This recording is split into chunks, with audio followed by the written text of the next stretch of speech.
Hi, and welcome. You're listening to the X22 Report. My name is Dave, and this is episode 1652A, and today's date is August 30th, 2018, and the title of the episode is, We Are Witnessing the Nation Being Prepared for a New Economic System. Let's get into the economic collapse financial news. Now, we need to understand one thing that is pretty darn important. This entire system is going to be coming down. And it's being prepped right now in a certain way to allow the United States to move forward after the central banking system is gone. They take it over. They nationalize the Federal Reserve. It's no longer independent, and the people control it. It's completely transparent. There's no more loaning currency to the government where the people have to pay it back. So what we're seeing right now is every step that Trump is taking, it's preparing the economy for this. This is not for this economy that we're in right now, where we see him talking about manufacturing, talking about bilateral trade agreements, talking about how great the economy is doing. The reason why the economy is doing well is he's using the same exact approach the deep state, the central bankers have used all along. Manipulation. And he's manipulating this economy and using it to allow the country to prepare for the next system. I mean, really, think about it. If he came out and he said the economy is dead in the water, the stock market is fake, it's fictitious, it's a bubble, it's going to pop, it's being driven higher and higher by the Fed, all the numbers that we're reporting on are completely fake, phony, and false, what would happen right now? Well, first of all, the economy is not prepared for anything. It would just collapse. People would be freaked out. Why is this happening? Why is this all manipulated? And the U.S. would take years upon years to recover. Instead, let's drive these numbers up higher and push this economy to the edge using the central bank and the deep state and what they've done in the past. And that is what he's doing right now. He is using this, saying that it's doing fantastically, which enables him to take funds, use it for infrastructure. He has the ability now to make the bilateral trade agreements, to say the U.S. is doing well, so we can make these agreements. And he's using all of this, not just him, but those people that are behind him, working with him, to build this system up for the transition. And what better way to do this but with the central bank's funny money? Why don't we just use their funds to build the U.S. back to the way it was? And this is what's happening right now, because once the central bank goes down, all this debt, they're going to say null and void, because they're going to go into their books. They're going to audit them. They're going to find out that the central bank has not been honest to the American people. And most of the debt and most of what they've done was completely against their charter. And everything, most likely, by then will be null and void. And we can see that it is definitely playing out this way. Now remember, the Fed is looking at the data, and I believe Powell is definitely working with Trump on this to bring the Fed to the very, very edge. And this is why they're going at each other, and this is why Trump is calling out the Fed. Just like Trump and Sessions, where they're making everyone look at this situation where they're very angry with each other while other things are happening in the background. So we know the Fed, they're going to raise most likely the interest rates in September, which is going to have a disastrous effect on the economy, especially the housing market and everything like this. And Trump definitely wants the Fed to raise these rates, to start bringing down the system. And this way they can turn around and blame it on the Fed. The other thing is they're waiting to hit that inflation mark of 2%, because that's the magic number. And that means, yes, we can raise rates because we want to make sure that we keep the economy from overheating. But we know that's the opposite. we know that they're raising the rates not to keep the economy from overheating, but actually to overheat the economy and bring it down. So right now, the growth rate of American spending, well, that has slowed in the last 3 months, but they're telling us how great online sales were. Income growth has slowed. So we have spending slowing, income growth slowing at the same time. And if we look at the income growth, we see government employees, they have been getting raises and their growth has been going up. Very interesting. The private sector, wages have been going down. Now, this is very interesting because during Obama's reign, people were getting raises, salaries were pushed up, everyone was dependent on what? The government. Well, they can't be dependent on the government anymore. The government cannot support the number of people working for them. The debt is too high, everything cannot be sustained, and it's going to be a disaster. And we'll see, and we'll talk about what Trump is doing to counter all of this. And eventually what he'll do is start removing some of these positions, which he's already started to do. So we see the personal savings rate. That has been declining also. Of course, people aren't making the same amount of money. So the savings rate is going down. People are going further into debt. Growth, wages, spending, all falling at the same time. But the Fed wants inflation.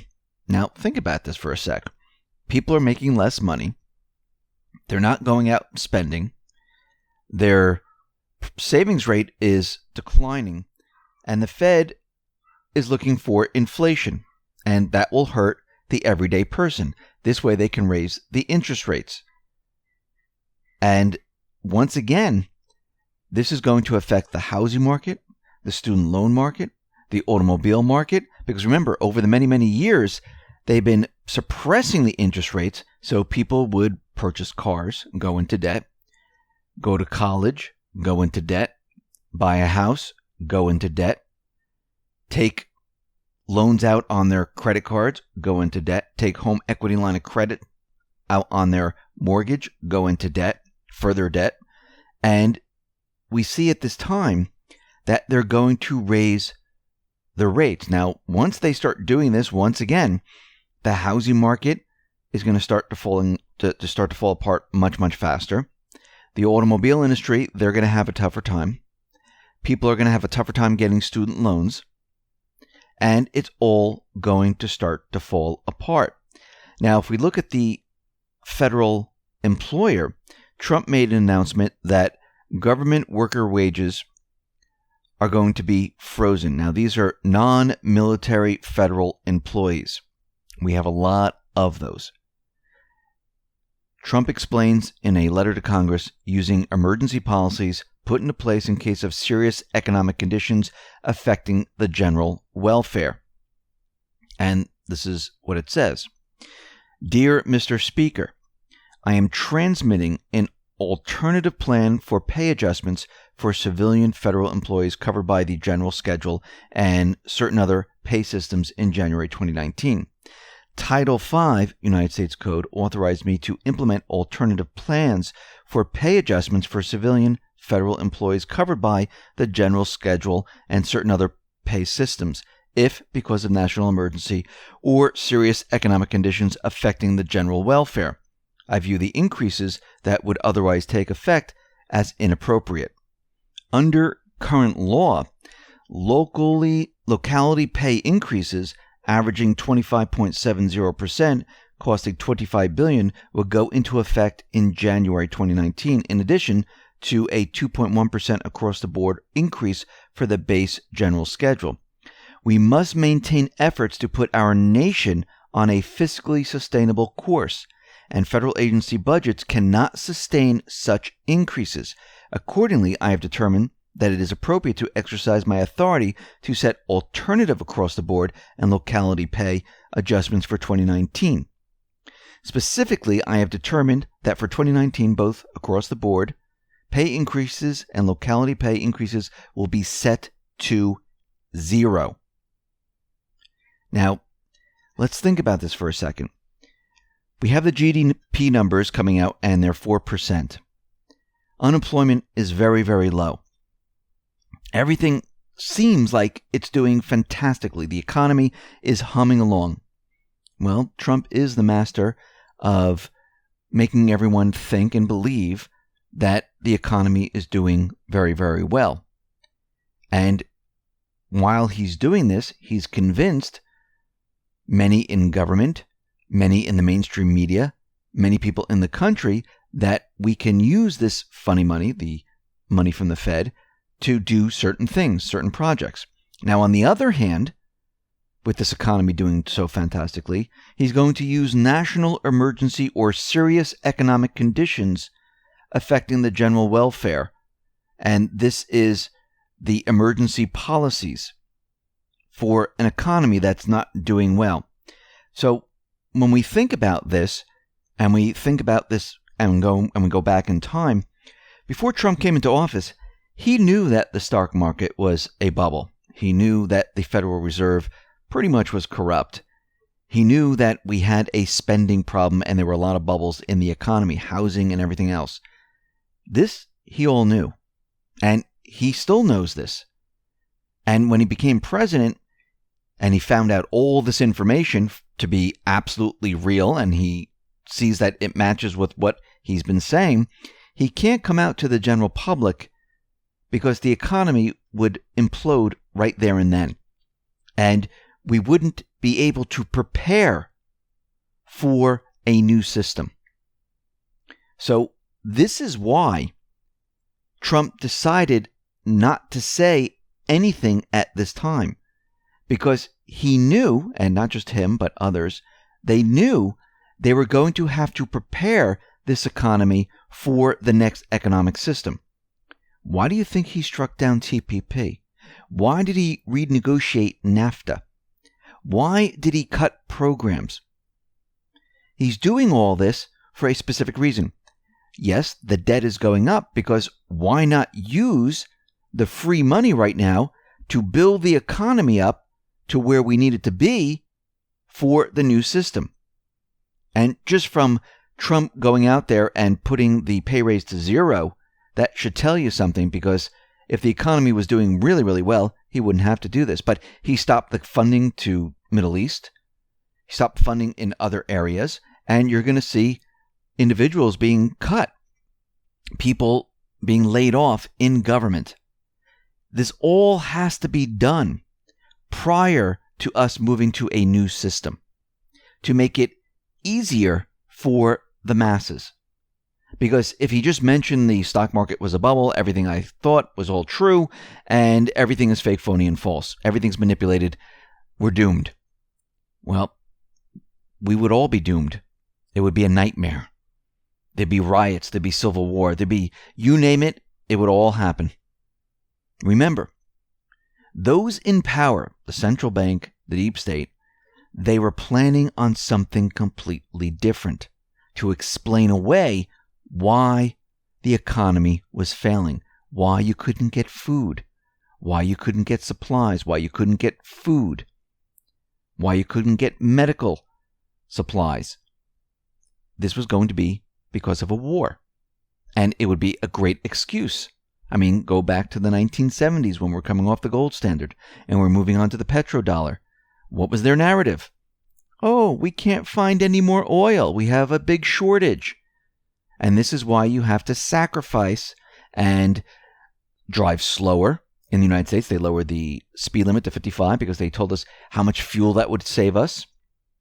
They were saying that we had no fuel. We couldn't find any.